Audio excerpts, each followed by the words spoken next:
제가 작년 여름에 미국으로 휴가 갔을 때였습니다. 저는 휴가 때마다 LPGA, 미국 여자 프로 골프 대회를 직접 관람한 것이 제 1의 낙이었습니다. 그래서 그때에도 2주간에 걸쳐서 2개의 대회를 다 따라다니면서 구경을 했었는데 그 첫 주간에 있었던 일이었습니다. 제가 묵고 있던 호텔이 마침 경기가 열리고 있던 골프장과 제일 가까운 숙소여서 프로 골프 선수들도 많이 숙박을 하고 있었습니다. 저는 그렇게 골프 대회에 가게 되면 아침 첫 조가 출발할 때부터 마지막 조가 끝날 때까지 구경하기 때문에 그날도 아침 일찍 일어나서 호텔에서 제공해주는 뷔페 아침 식사를 하고 있던 중이었습니다. 그런데 식사 도중에 문득 보니 제 테이블 가까운 곳에 어떤 미국 여자 프로 골프 선수가 자기 캐디와 같이 와서 식사를 시작하는데 세상에 바로 저 유명한 폴라 크리머였습니다. 핑크레이디라는 애칭으로 통하는 폴라 크리머는 미국 선수들 가운데 단연 최고의 얼짱으로 통하고 있는 미녀이고 비단 미국 안에서뿐 아니라 LPGA 대회가 외국에서 열리게 될 때에도 항상 가장 많은 팬들을 끌고 다니는 선수입니다. 그런데 바로 그 골프의 여신이 제 눈앞에 5m도 안 되는 지책에 앉아 있었는데 텔레비전 화면으로 볼 때는 비교도 안 될 정도로 훨씬 더 예뻤습니다. 그러니 제가 어땠겠습니까? 먹고 있던 아침밥은 입으로 들어가는지 코로 들어가는지 알 수 없게 되었고 어떻게 하면 폴라 크리머와 사진 한 장을 찍을 수 있을까 하는 생각에만 몰두하여 궁리를 하기 시작했습니다. 물론 지금 식사하고 있는 그녀에게 다가가서 사진을 찍자고 요구하는 것은 상상도 할 수 없는 실례였습니다. 그렇다면 그녀가 식사를 끝내고 호텔 로비로 나갈 때 부탁하는 수밖에 없는데 사실 지금 막 라운딩을 떠나려 하는 선수를 붙잡고 사진을 같이 찍게 해달라고 말하는 것도 어쩌면 경기 준비에 방해가 될 것 같아서 망설여지기도 했습니다.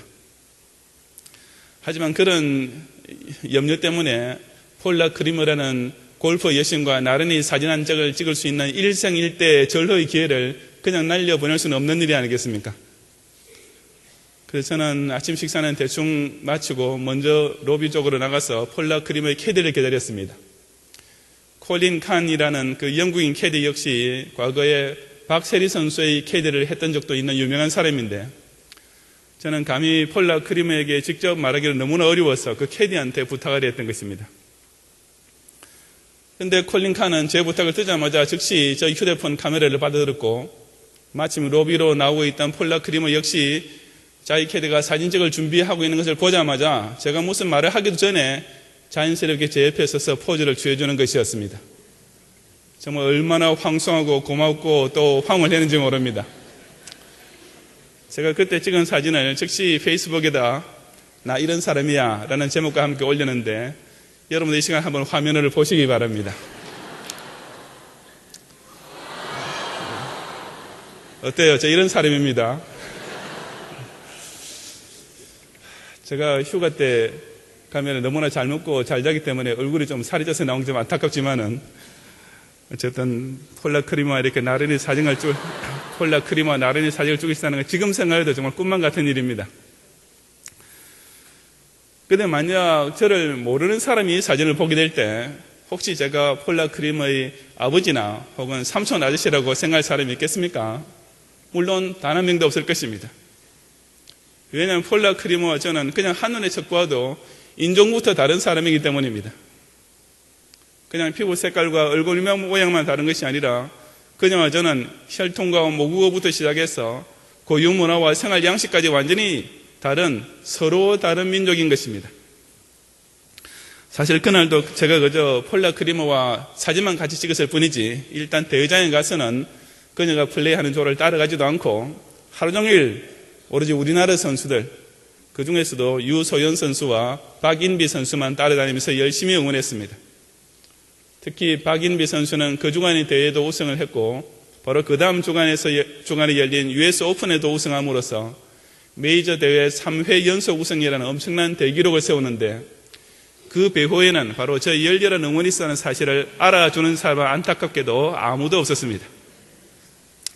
만약 제가 작년에 마지막 메이저 대회인 브리티시 오픈까지 가서 응원할 수 있더라면 박인비 선수가 틀림없이 메이저 대회 그랜드 슬램을 달성할 수 있을 것인데 그때는 제가 이미 휴가를 끝내고 우리나라 돌아와서 다시 목회에만 전념하고 있던 때였기 때문에 박인비 선수는 저희 현장 응원을 받을 수 없었고 그 결과 역사상 전무후무한 대기록을 세울 기회를 놓치고 마는 아쉬움을 남겼던 것이었습니다. 하여튼 저는 아무리 폴라 크리모와 나란히 사진을 찍었다 해도 어디까지나 대한민국 사람입니다. 대한민국 사람은 어디까지나 같은 대한민국 사람끼리 서로 말이 통하고 문화가 통하며 마음이 통하고 사는 방식도 통하는 한 민족인 것입니다. 우리 기독교인들 사이에서도 그처럼 기독교인들끼리만 서로 통하는 언어와 생활 양식이 있습니다. 그 언어란 바로 성경 말씀이며 그 생활 양식이란 바로 경건 생활입니다. 적어도 같은 예수 그리스도의 보혈을 받아 한 천국 백성이 된 기독 신자라면 이 두 가지는 당연히 서로 통해야만 하는 것입니다. 본문에 나오는 느헤미야는 제3차 포로기한 때 유다 백성들과 함께 돌아와서 예루살렘 성벽 재건이라는 엄청난 과업을 완수해낸 지도자였습니다. 하지만 그 대공사를 끝낸 이후에도 유다 사회의 여러 가지 영적 문제들까지 하나하나 해결해 나가는데 민족 대각성 회개 운동을 실시한 것이라든지 성전 봉사를 위한 서원 및 제사장 조직 재정비 등을 이끌어 나간 것들이 그 일환이었습니다. 그 외에도 느헤미야는 여러 가지 영적 사회적 개혁 운동을 일으켰는데 본문에 기록된 내용은 그 마지막으로서 바로 가정생활의 개혁이었습니다. 느헤미야는 유다 백성의 신세대와 구세대 사이에 아주 심각한 영적 단절이 생기고 있는 것을 발견했습니다. 유다의 부모 세대가 바벨론에서 포로 생활을 하면서도 지켜왔던 것을 이제 재건된 조국에서 성장하게 된 자녀 세대가 오히려 잃어버리고 있는 어처구니 없는 일이 벌어지고 있었던 것입니다. 그것은 지금까지 느헤미야와 귀환한 백성들이 그토록 노심초사하면서 이룩해놓은 유다 재건 운동을 근본적으로 망쳐버릴 수 있는 아주 심각한 위협이었습니다. 물론 느헤미야는 그런 일을 결코 방관할 수 없었고 당장 개혁에 착수했던 것이었습니다. 그렇다면 유다 백성들이 진정한 선민으로서의 전통을 계속 이어가기 위해서 꼭 지켜내야 했던 것들이 과연 무엇이었습니까? 오늘 밤 경양주일학교 SFC 졸업예배를 드리면서 저는 우리 경양의 자녀들이 진정 경양인으로서 예수 사람으로서 그리스도 왕국에 속한 백성으로서 반드시 지켜나가야 할 고유의 영적 언어와 생활 양식이 어떤 것인지를 함께 상고해 보고자 합니다. 첫째로 경양 SFC 운동원들은 성경의 언어가 통하는 선민의 후손들이 되어야 합니다. 23절부터 26절까지 다 같이 함께 봉독하겠습니다. 그때에 내가 또 본즉 유다 사람이 아스돗과 암몬과 모압 여인을 취하여 아내를 삼았는데 그 자녀가 아스돗 방언을 절반쯤은 하여도 유다 방언을 못하니 그 하는 말이 각 족속의 방언이므로 내가 책망하고 저주하며 두어 사람을 때리고 그 머리털을 뽑고 이르되 너희는 너희 딸들도 저희 아들들에게 주지 말고 너희 아들들이나 너희를 위하여 저희 딸을 데려오지 않겠다고 하나님을 가리켜 맹세하라 하고 라고 했습니다. 여기 나오는 아스돗은 유다 서쪽의 이방인을 가리킵니다. 암몬은 유다 지방에서 볼 때 요단강 건너 동쪽에 살던 이방 민족으로서 느헤미야의 대표적인 대적이었던 도비아가 다스리고 있던 지역이었습니다. 레위기 18장이나 열왕기하 23장 등에 보면 이들은 특히 몰렉이라는 우상 앞에 자녀를 불로 통과하게 하는 제사, 즉 유아를 산채로 태워서 바치는 인신제사로 악명 높은 민족들이었습니다. 암몬의 바로 아래 지역에 살던 모압 역시 그모스라는 우상 앞에 그와 똑같은 인신제사를 지내는데 심지어는 왕의 맏아들까지 불에 태워 바치기도 할 정도였습니다. 물론 하나님께서는 에스라 9장 1절과 2절에도 나타나듯이 이런 악한 이방 민족들과의 통혼을 엄금하셨습니다. 그럼에도 불구하고 바벨론에서 예루살렘으로 돌아온 유다 사람들 중에 그 아스돗과 암몬과 모압의 여인을 취하여 아내를 삼은 자들이 있었던 것입니다. 그런 불신 결혼은 그 자체로도 하나님 명령을 정면으로 거역한 큰 죄였지만 그렇게 해서 태어난 자녀들에게서도 아주 심각한 문제가 발생하게 되었습니다. 그것이 곧 그 자녀가 아스돗 방언을 절반쯤은 하여도 유다 방언을 못하는 것이었습니다. 그래서 절반쯤이란 말은 그 자녀를 수식한 말로서 다시 알기 쉽게 어순을 바꾸어 번역하자면 그들의 자녀 중에 절반쯤은 아스도 방언이나 다른 각 족속의 방언을 하여도 유다 방언은 못하니 라는 말입니다. 왜 그런 현상이 일어나는지는 쉽게 짐작할 수 있는 일입니다.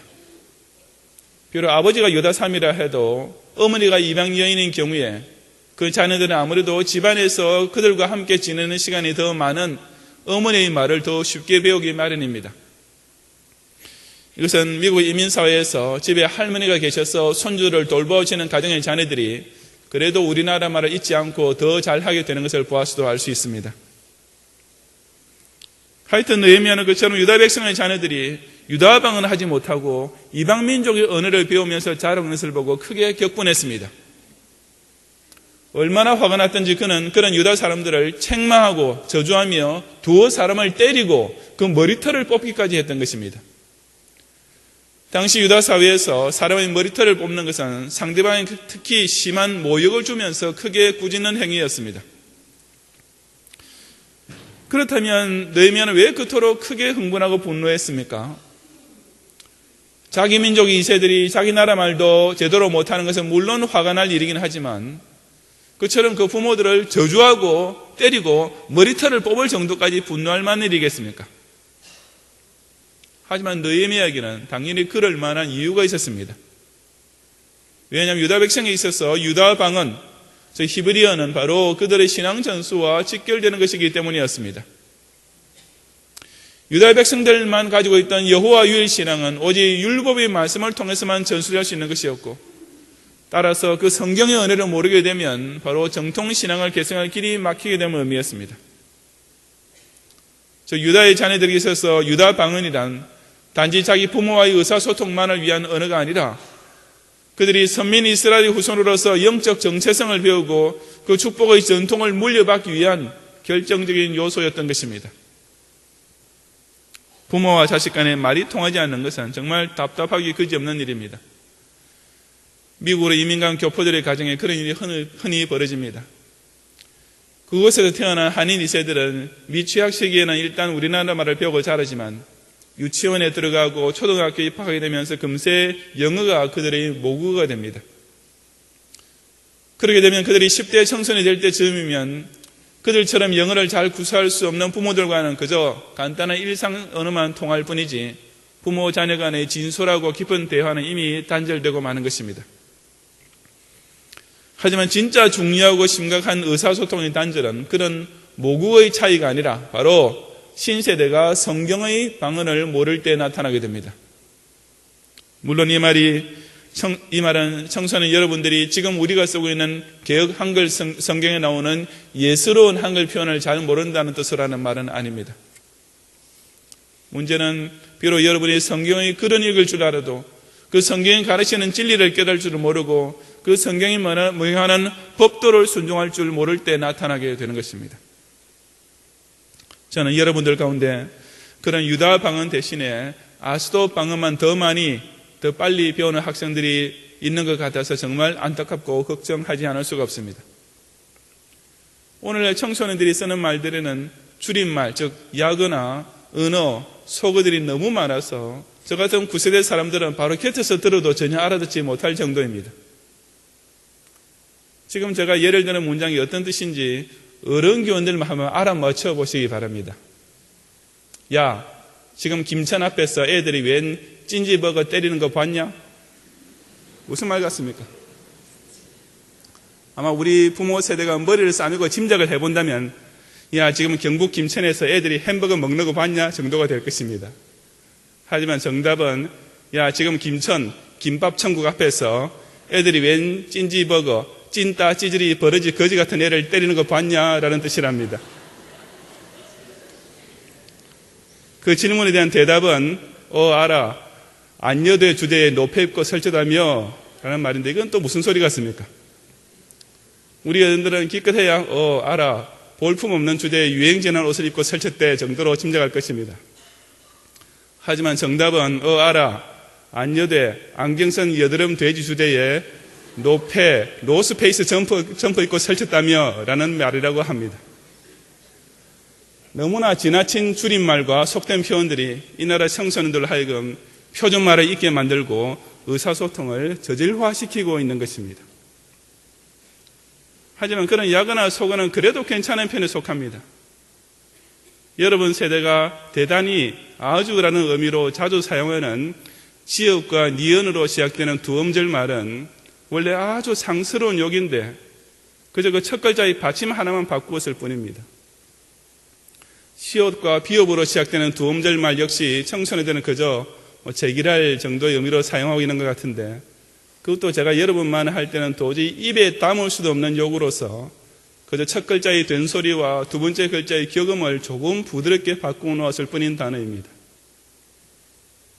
저는 언젠가 우리 경양교회 고등부에 속해 있고 자기가 다니는 학교에서 학생회장까지 한다는 어느 학생이 페이스북에서 그런 욕설을 거침없이 쓰는 것을 보고 아연실색했습니다.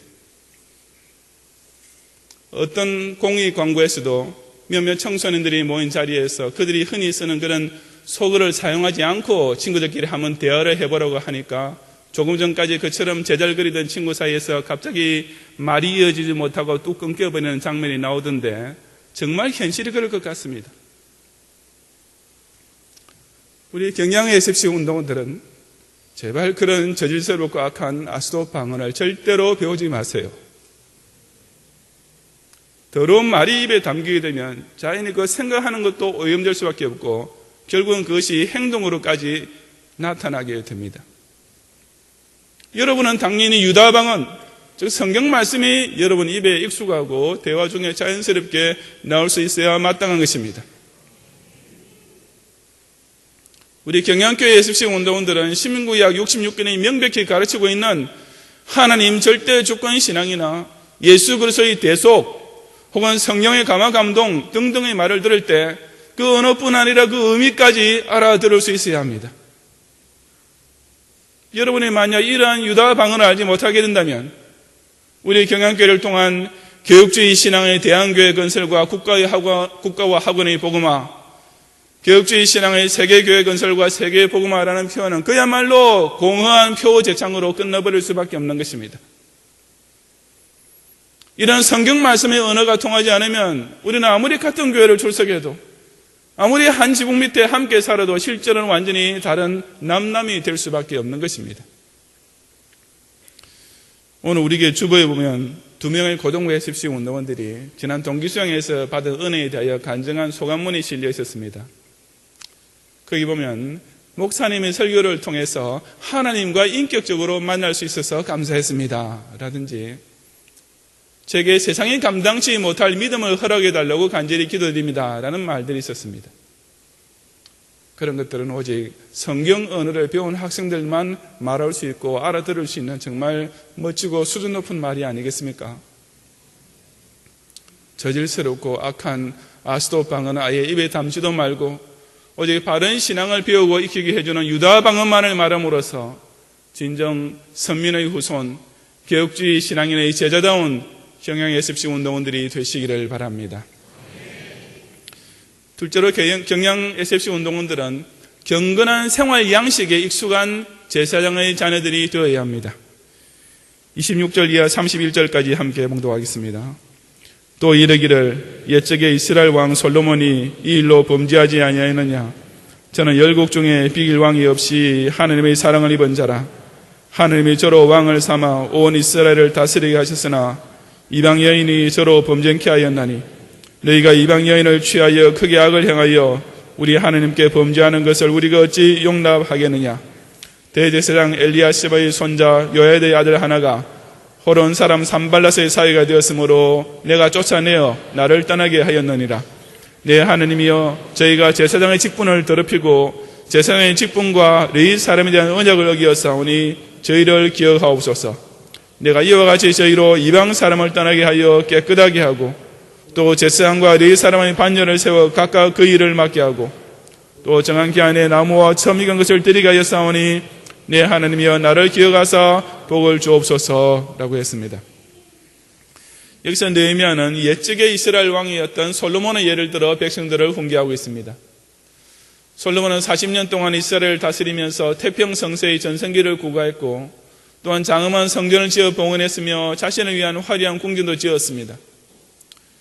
또한 그의 국제적 지위도 대단했는데 스바 여왕이 멀리 남서쪽 아라비아 지역에서 무려 2000km나 되는 먼 여행을 마다 않고 그를 찾아올 정도였으며 애국왕 바로도 그의 딸을 솔로몬에게 왕비로 주었다고 했는데 이것은 다른 역사적 기록에서는 유례를 찾을 수가 없는 대단한 특례였습니다. 이처럼 솔로몬은 영적인 은혜와 물질적인 축복까지 넘치도록 누리던 사람으로서 실로 열국 중에 비길 왕이 없이 하나님의 사랑을 입은 자였던 것입니다. 그럼에도 불구하고 솔로몬은 말년에 가서 자신의 가정조차 거룩하게 지켜내지 못하고 말았습니다. 그 과정은 그가 자신을 위하여 700명의 아내와 300명의 첩을 두면서 시작되었습니다. 그 처첩들 중에는 모압, 암몬, 에돔, 시돈, 헷 족속 등 주변의 이방 민족 출신들이 많이 있었는데 그들이 솔로몬에게 시집오면서 자기네가 원래 믿던 우상신들까지 그대로 가지고 왔습니다. 그뿐 아니라 그들은 솔로몬까지 그 우상숭배에 빠지도록 함으로써 결국 이방 여인이 저로 범죄케 하는 지경에까지 이르고 말았습니다. 그리고 그렇게 시작된 우상숭배가 솔로몬 이후에도 계속 이어져서 나중에 아합 왕 때에 가서는 북쪽 이스라엘의 수도 사마리아에 바알과 아세라 상이 버젓이 들어서게 되고 결국 남주유다 수도 예루살렘 안에까지 바알의 상이 세워지게 되었던 것이었습니다. 그렇게 훌륭하고 명성이 자제했던 솔로몬 왕조차 불신결혼이라는 이 한 가지 때문에 그처럼 치명적인 죄에 빠지게 되는데 그와 똑같은 일이 느헤미야 당시에 재현되고 있었습니다. 그것은 다름 아닌 대제사장 엘리야십의 손자 요야다의 아들 하나가 호론 사람 산발랏의 사유가 된 일이었습니다. 이방인과의 통혼 금지는 일반 백성에도 물론 그렇지만 레위기 21장 14절과 15절에 명시되어 있듯이 제사장에게는 더욱 특별히 강조된 명령이었습니다. 그럼에도 불구하고 보통 제사장도 아닌 대제사장의 집안에서 그 금령을 어긴 경악할 일이 발생했던 것이었습니다. 여기서 대제사장 집안과 사돈이 된 산발랏이라는 사람은 사마리아 지방의 권력자로서 예루살렘 성벽 느헤미야의 예루살렘 성벽 재건 운동을 처음부터 제일 앞장서서 방해했던 대표적인 원수였습니다. 그런데 명색이 대제사장의 손자라는 사람이 그 산발랏의 딸과 결혼을 했던 것입니다. 그 이유는 본인이 산발랏의 딸을 개인적으로 너무 좋아하게 된 것 때문일 수도 있고 혹은 그의 아버지 요야다나 할아버지인 대제사장 엘리야십이 상대편 집안의 권력과 재력만 보고서 사돈을 맺고 싶은 욕심이 생겼기 때문일 수도 있습니다. 하여튼 오늘날로 치자면 목사의 아들이나 손자가 불신 결혼을 한 셈이었던 것입니다. 느헤미야는 요야다의 아들이 그처럼 산발랏의 딸과 결혼한 것을 알고 당장 그를 쫓아내어 떠나게 예루살렘에서 추방시켰습니다. 그 이유는 저희가 제사장의 직분을 더럽히고 제사장의 직분과 레위 사람에 대한 언약을 어기었기 때문이라고 했습니다. 평민의 경우에는 한두 대 때리고 책망하는 것으로 끝났지만 나중에 예루살렘의 제사장이 되어야 할 사람이 이방 여인과 불신 결혼을 한다는 것은 도저히 용납될 수 없는 일이었기 때문입니다.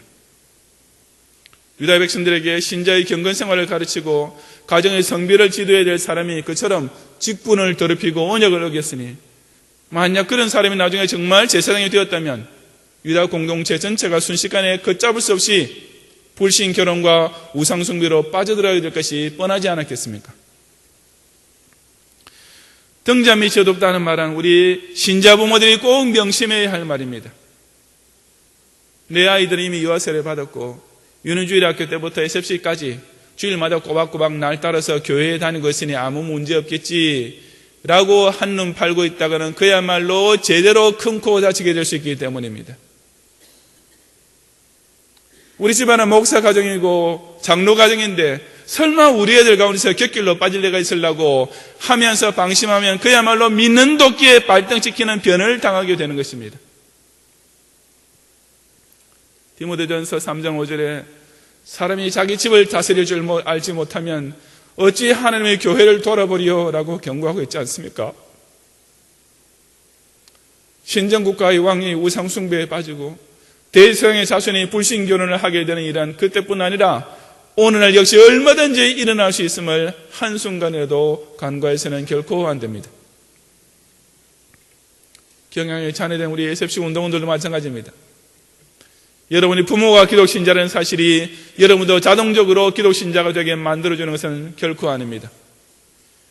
여러분의 부모가 설로 경향교회 장로, 집사, 권사라 해도 여러분의 신앙생활은 어디까지나 여러분 자신의 책임일 뿐입니다.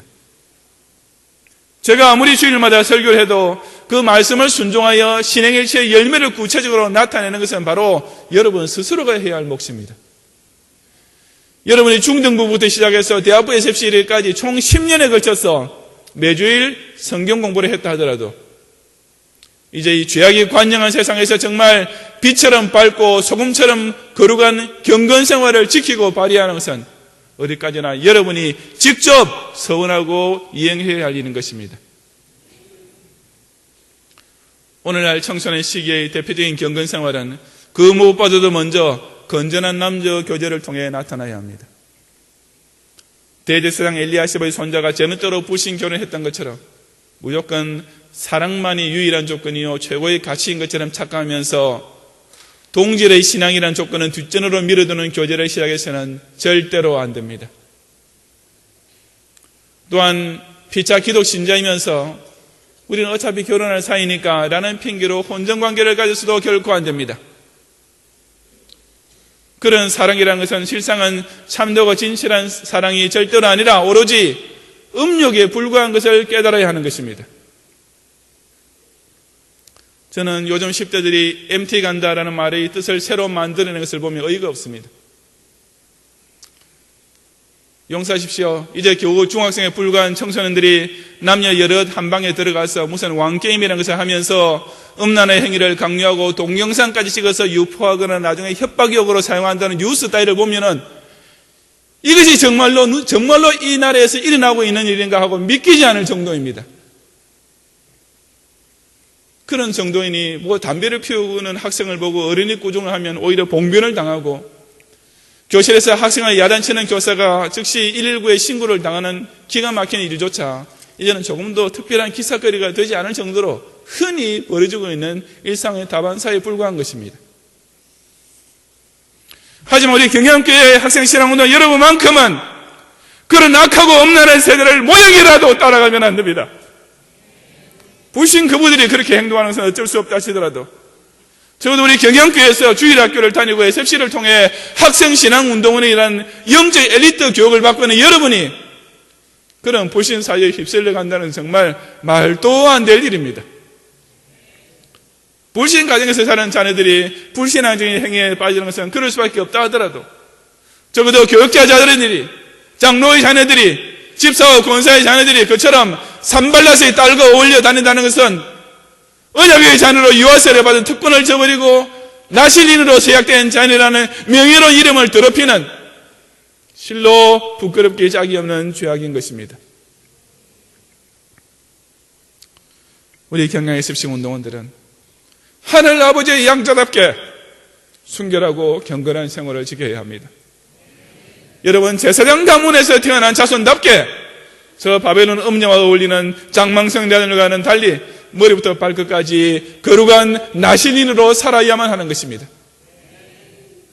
주일에는 무슨 일이 있더라도 예배에 참석하고 하루 종일 성수하는 것이 바로 우리 기독신자의 가장 기본적이면서도 제일 중요한 경건 생활입니다.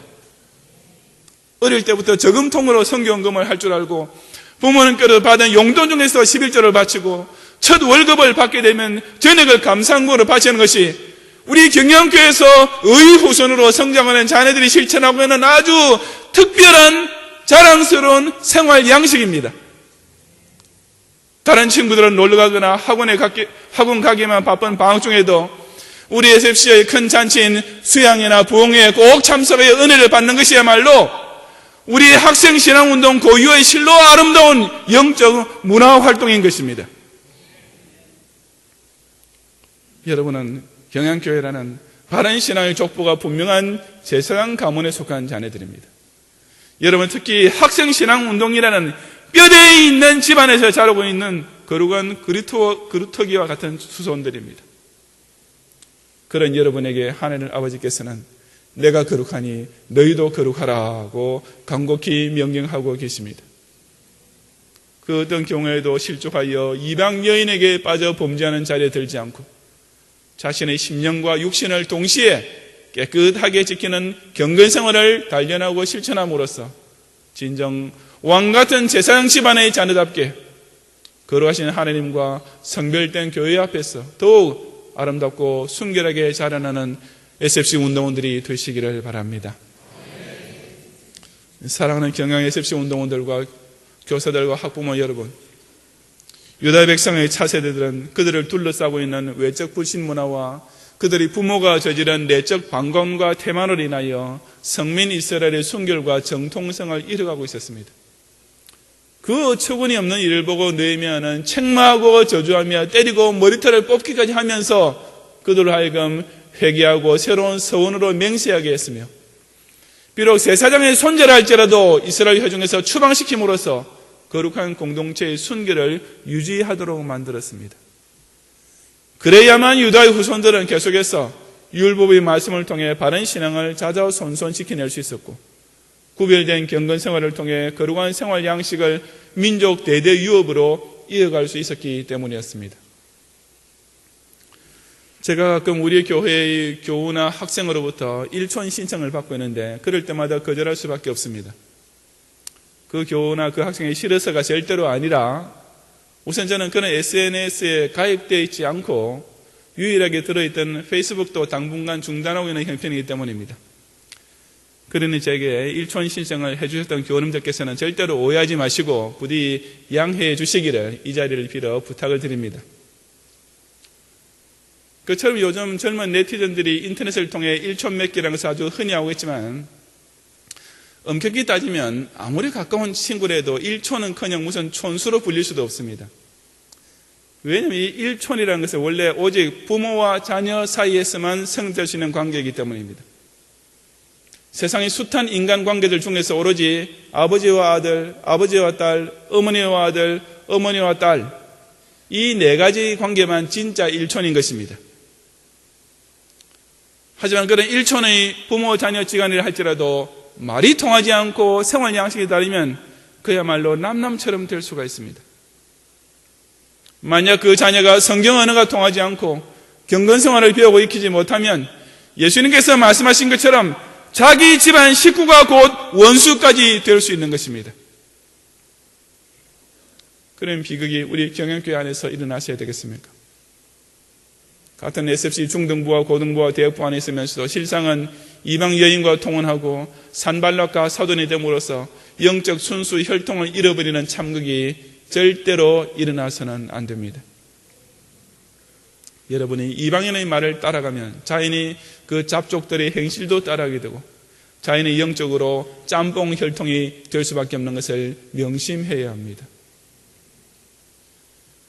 경영 SFC 운동 여러분은 우선 자신의 말을 순화시켜야 합니다.